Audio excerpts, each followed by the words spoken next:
Daniel Kahneman. He's a behavioral scientist. The guy's won a Nobel Prize for his work. He wrote a 500 pages best-selling book about the many ways in which people make irrational decisions and suffer from cognitive biases like loss aversion, risk aversion, delay discounting, and many more. He convincingly showed that the human mind is particularly inept to make the right decisions when it comes to money. And everybody agrees. But has this changed the way we deal with monetary decisions? Not a bit. People still feel confident that they themselves, and they only, make the best decisions when it comes to spending, lending, investing, their mortgage or their pension. And they are eagerly supported in this belief by politicians that argue for free choice and free markets when it comes to financial decisions. Or any decision for that matter.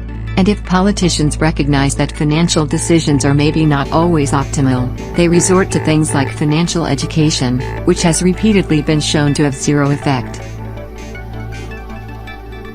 So there you have it.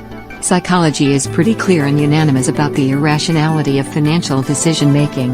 And it's backed up by more recent neuroscientific evidence about it, elucidating its mechanisms. But does the world listen? Even take notice? Obviously, this doesn't only apply to financial behavior. People tend to make unhealthy choices in other domains too. Our environment more or less forces us to eat too much. We know the psychological and neural mechanisms that make us do that. We know how easily people are persuaded by food marketing. Our brains simply cannot resist a tasty snack. It's basic biology, psychology and neuroscience. Yet still we are trying to beat this with lame measures like health advice, leaving it to individual choice, or even blaming the fat guy. While we don't ban advertising. While we don't tax unhealthy food. While we don't take measures that psychology and neuroscience tell us will work. Now we mention unhealthy choices and irrational decisions, take a look at some more examples. In healthcare it is often underestimated how strongly our decisions are governed by emotions.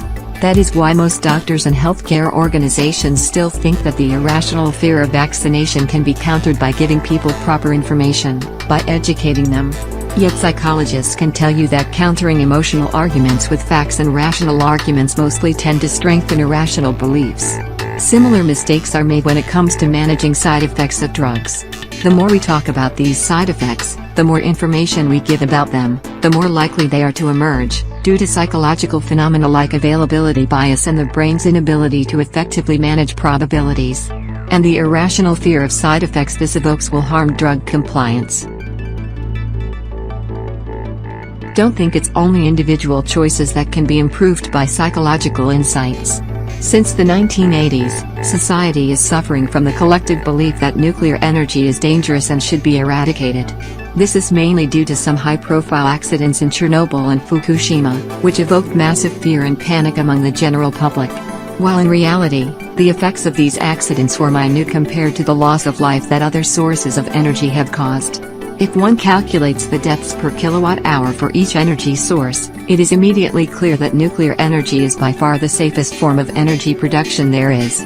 It is even safer than wind and solar, mainly because wind turbines require frequent maintenance causing fatal falls, and solar panels tend to catch fire.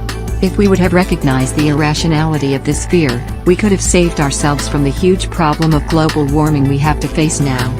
Yet society keeps preferring even the extremely deadly coal over nuclear. Chancellor Merkel of Germany recently had several nuclear facilities replaced by coal plants. An interesting case of mass psychology. If not psychosis.